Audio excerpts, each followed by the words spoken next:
అందరికీ నమస్కారం. Welcome to untold history Telugu channel. రాజకీయ నాయకులు ప్రజాసేవ చేస్తామని వీర లెవెల్లో ప్రచారం చేసి గెలుస్తారు. కానీ గెలిచాక వీరు ప్రజలకు సేవ చేయడానికి బదులు షేవ్ చేయడం ప్రారంభిస్తారు. ప్రజలకు ఈ విషయం తెలియక ఓటేస్తారని కాదు, ఎవరికో ఒకరికి వేయక తప్పదు కాబట్టి వేస్తారు.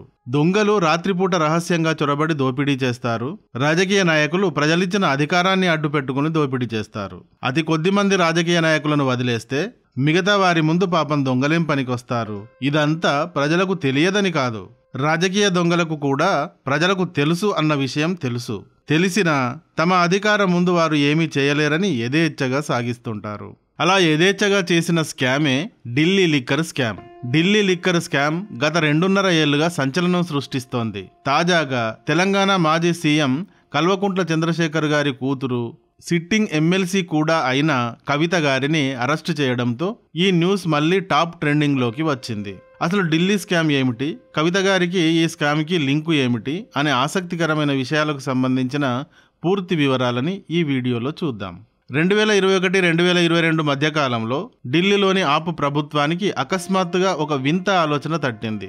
అదేమిటంటే ఢిల్లీ ఎక్సైజ్ డిపార్ట్మెంట్ యొక్క ఆదాయాన్ని పెంచాలన్నది ఆ ఆలోచన. మరి ఢిల్లీ ప్రజలకు కరెంటు, ఎడ్యుకేషను, ట్రీట్మెంటు, మహిళలకు ఉచిత ప్రయాణం, వృద్ధులకు ఉచిత తీర్థయాత్ర, 12 లక్షల మందికి ఉపాధిని కల్పిస్తున్నారు కదా. ఈ విధంగా ఆప్ గవర్నమెంట్ అక్కడ చెప్పుకుంటోంది కదా. మరి ఇన్ని ఫ్రీబీస్ ఇస్తుంటే ప్రజల సొమ్ములు మిగిలిపోతున్నాయి కదా. ఈ మిగిలిపోతున్న ప్రజల డబ్బులను ఖజానాకు చేర్చడానికి వేసిన ప్లానో ఏమో గాని ప్రజలకు కనీ విని ఎరగని రీతిలో మద్యాన్ని అందించి సొమ్ము చేసుకుందామని ప్లాన్ వేసింది. ఏకంగా ఎక్సైజ్ శాఖ ద్వారా 9,500 కోట్ల అదనపు సొమ్మును పొందడానికి ఫార్ములాను రచించింది. అప్పటి వరకు దేశ రాజధాని ఢిల్లీలో 60% బెల్ట్ షాపులు ప్రభుత్వం అండర్లోనూ, 40% షాపులు ప్రైవేట్ అండర్లోనూ ఉండేవి. కానీ కేజ్రీవాల్ ప్రభుత్వ అండర్లోని బెల్ట్ షాపులను పూర్తిగా క్లోజ్ చేసి 100% ప్రైవేటు వారికే అప్పగించాలి అనుకుంది. 2021 జనవరి 5వ తేదీన లిక్కర్ కొత్త పాలసీని రూపొందించడానికి మంత్రులతో కూడిన ఓ కమిటీని వేసింది ఢిల్లీ ప్రభుత్వం. డిప్యూటీ సీఎం మనీష్ సిసోడియా, సత్యేంద్ర జైన్, కైలాష్ గెహ్లాట్లు కూడా ఈ బృందంలో ఉన్నారు.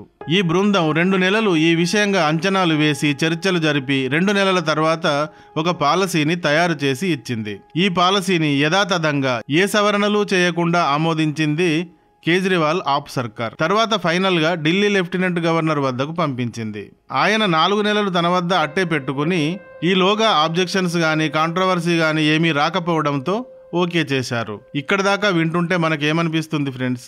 పోనీలే, కళ్ళమ్ముకుంటే అమ్ముకున్నారు, వచ్చిన డబ్బుతో ఢిల్లీ ప్రజలకు ఉచితాలనే ఇస్తున్నారు కదా అనిపిస్తుంది. కానీ అసలైన ట్విస్ట్ ఇక్కడే మొదలైంది. బెల్ట్ షాపుల అమ్మకాల కోసం ప్రైవేటు వ్యక్తులను టెండర్లకు పిలిచింది. టెండర్లకు వచ్చిన వారి వద్ద నుండి లైసెన్స్ ఫీజులను వసూలు చేసింది. మొత్తం 849 మద్యం దుకాణాలకు లైసెన్సులు ఇచ్చింది. దుకాణాలైతే భారీగా తెరుచుకున్నాయి ప్రజల సౌకర్యార్థం. ట్విస్ట్ ఏమిటంటే గతంలో L1 లైసెన్స్ కోసం కాంట్రాక్టర్లు 25 లక్షలు చెల్లించాల్సి వచ్చేది. దానిని 5 కోట్లకు ఇప్పుడు పెంచారు. L1 కాకుండా ఇతర కేటగిరీల్లోని లైసెన్స్ ఫీజులు కూడా సాధారణ దుకాణదారులకు అందనంత భారీగా పెంచారు. అంటే కేవలం భారీ మరియు మధ్యస్థాయి కాంట్రాక్టర్లకు మాత్రమే వీటిని అందించారన్నమాట. అంబానీ, అదానీ, మోడీ అని ఏడుస్తారు కదా.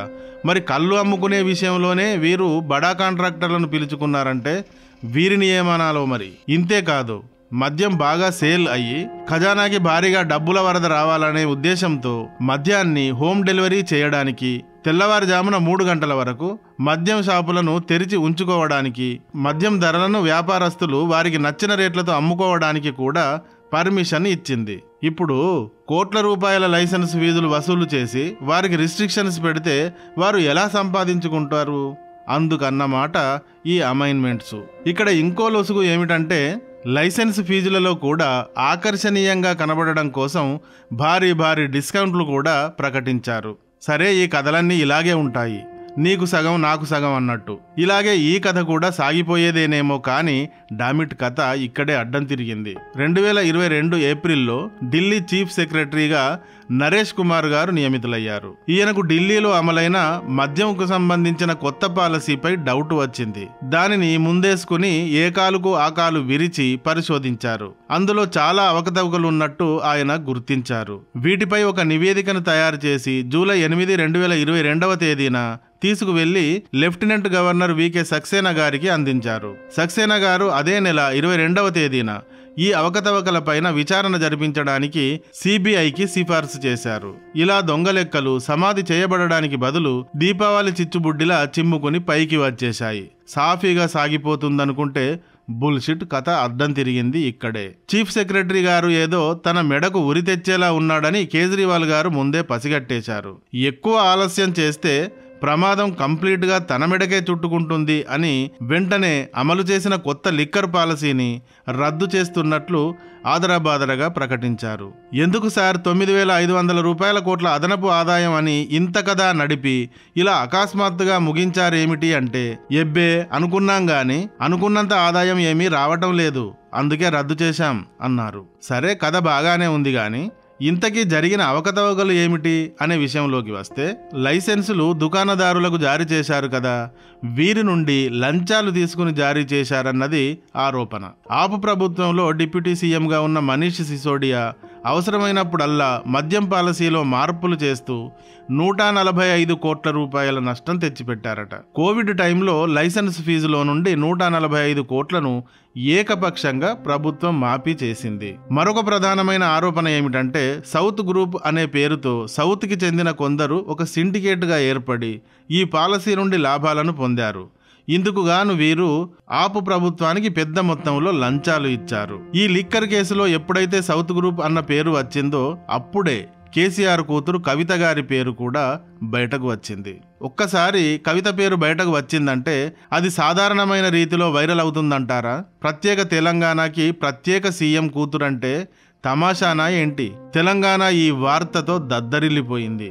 ఈ కవిత గారు లిక్కర్ కేసులోకి ఎలా వెళ్లారు అనే విషయంలోకి వెళ్తే, అసలు సౌత్ గ్రూప్కి సర్వం ఆమె అంటున్నారు. మద్యం పాలసీకి సంబంధించిన ఈ స్కామ్ ని సిబిఐ సిఐడిలు వేర్వేరుగా దర్యాప్తు చేస్తున్నారు.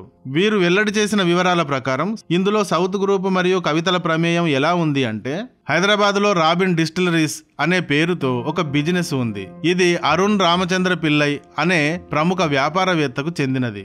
తర్వాత వైసీపీకి చెందిన ఒంగోలు ఎంపీ మాగుంట శ్రీనివాసులు రెడ్డి, ఆయన కుమారుడు రాఘవ మాగుంట, తర్వాత అరబిందో ఫార్మా ఫౌండర్ శరత్ చంద్రారెడ్డి, వీరంతా కలిసి సౌత్ గ్రూప్గా ఏర్పడి లిక్కర్ స్కామ్ చేశారు అన్నది ఈడీ యొక్క బలమైన వాదన.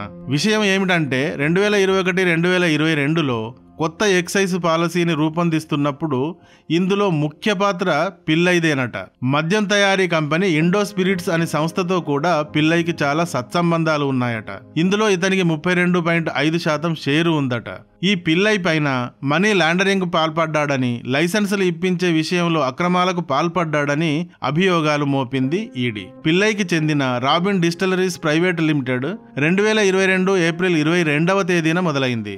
అంటే ఢిల్లీలో కొత్త పాలసీ టైంలోనే ఇది మొదలైంది. ఈ కంపెనీకి పిల్లైతో పాటు ప్రేమ్ సాగర్ గండ్రా అనే మరొక డైరెక్టర్ కూడా ఉన్నాడు. ఈ రాబిన్ డిస్టిలరీస్కి ఢిల్లీలో ఉన్న ఇండో స్పిరిట్స్ ప్రైవేట్ లిమిటెడ్కి చెందిన సమీర్ మహేంద్రకు దగ్గరి సంబంధాలు ఉన్నాయి. ఢిల్లీలోనే ఓన్లీ టచ్ లౌడర్ అను ఈవెంట్ మేనేజ్మెంట్ అను కంపెనీకి చెందిన విజయ్ నాయర్ అనే అతను కూడా ఉన్నాడు. ఇతడు మనీష్ సిసోడియాకు చెందిన మనిషి. ఈ నాయర్తో పిల్లైకి చాలా దగ్గరి సంబంధాలు ఉన్నాయి. సమీర్ మహేంద్రకు నాయర్కు మధ్యవర్తిగా పిల్లై పనిచేసేవాడట.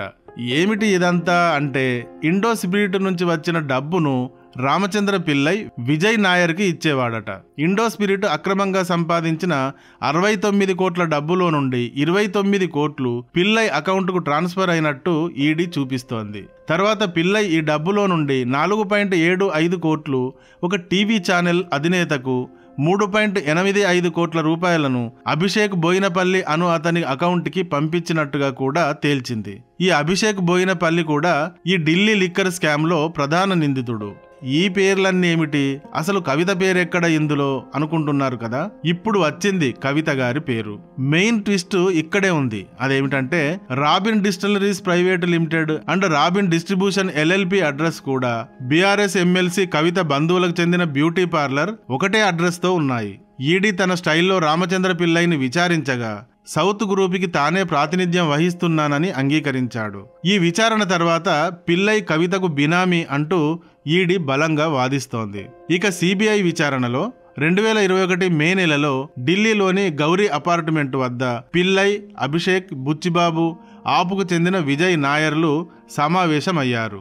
జూన్లో సమీర్ మహేంద్రు, శరత్ చంద్ర రెడ్డిల మధ్య కూడా సమావేశం జరిగింది. 2021 సెప్టెంబర్లో పిల్లై, బుచ్చిబాబు, అభిషేకులు తాజ్లో సమావేశమయ్యారు.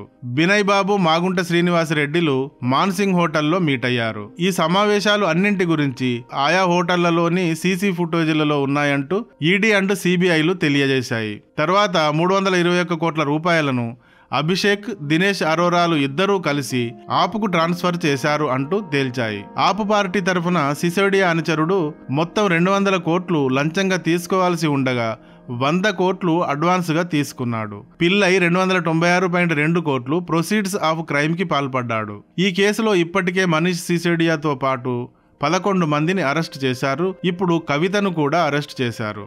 ఢిల్లీ బీజేపీ ఎంపీ పరేష్ వర్మ, ఢిల్లీకే చెందిన మాజీ ఎమ్మెల్యే మంజిందర్ సింగ్ సిర్సా వీరు ఢిల్లీ లిక్కర్ స్కామ్ లో కవిత పాత్ర ఉందని తీవ్రమైన ఆరోపణలు చేశారు.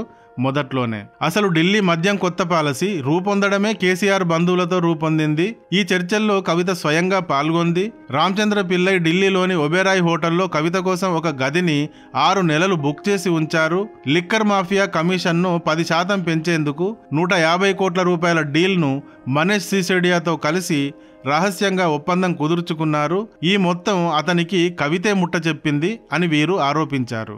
సిబిఐ అండ్ ఈడీ విచారణల్లో రామచంద్ర పిల్లై స్వయంగా తాను కవితకు బినామీని అన్నట్టుగానే అంగీకరించడం కూడా జరిగింది. ఈ అసలు నిజం తేల్చడానికే కవితను మొన్న అరెస్ట్ చేశారు.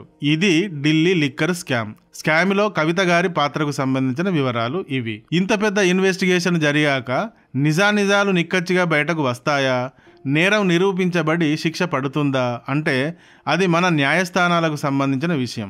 కింది కోర్టు, మధ్య కోర్టు, పై కోర్టు, సుప్రీంకోర్టు, బెంచులు, పిటిషన్లు, న్యాయం కోసం వీటన్నింటినీ దాటుకు వెళ్లాల్సి ఉంటుంది. అందుకే అరెస్ట్ అయి వెళుతూ కవిత గారు తానేదో విజయం సాధించినట్టు పిడికిలి బిగించి ఎత్తి చూపిస్తూ వెళ్లారు. కేజ్రీవాల్ గారైతేనేమో బీజేపీ మా పైన కావాలని మోపిన నేరం తప్ప ఇందులో నిజాలేమీ లేవు అంటున్నారు. మరి నిజం ఏమీ లేకుంటే లిక్కర్ పాలసీని తెచ్చింది అబద్ధమా? ఐఏఎస్ ఆఫీసర్ నరేష్ కుమార్ గారు కేసును బయటపెట్టగానే పాలసీని రద్దు చేయడం అబద్ధమా? మాఫియా సినిమాల్లో ఎలా ఉంటుంది ఫ్రెండ్స్, ఒక సూటు బూటు వేసుకున్న వ్యక్తి నల్లని కళ్ళద్దాలు పెట్టుకుని చేతిలో ఒక సూట్ కేసును పెట్టుకుని నడుస్తూ ఉంటాడు. అదే విధమైన వ్యక్తి మరొకతడు అతనికి అపోజిట్ గా నడుస్తూ ఉంటారు. ఇద్దరు ఒక స్పాటులోకి వచ్చి సూట్ కేసులను ఏదో పని మీద కింద పెట్టినట్టుగా పెడతారు. ఆ తర్వాత ఒకరి సూట్ కేసును ఒకరు మార్చుకుని వెళ్లిపోతారు. అంటే అక్కడ స్మగ్లింగ్ జరిగింది అని అర్థం. ఈ మద్యం లిక్కర్ కేసులో చాలా పేర్లు వచ్చాయి కదా, ఈ వింటుంటే ఈ మాఫియా స్టోరీ విన్నట్టుగానే ఉంది. దర్యాప్తు కొనసాగుతూనే ఉంది కాబట్టి వాస్తవ అవాస్తవాల కోసం వెయిట్ చేయాల్సిందే. మరి ఈ వీడియో గాని నచ్చితే ఒక్క లైక్ ఇవ్వండి. అలాగే ఇంతవరకు మా ఛానల్కి సబ్స్క్రైబ్ చేయనట్టయితే వెంటనే సబ్స్క్రైబ్ చేయండి. Thank you for watching.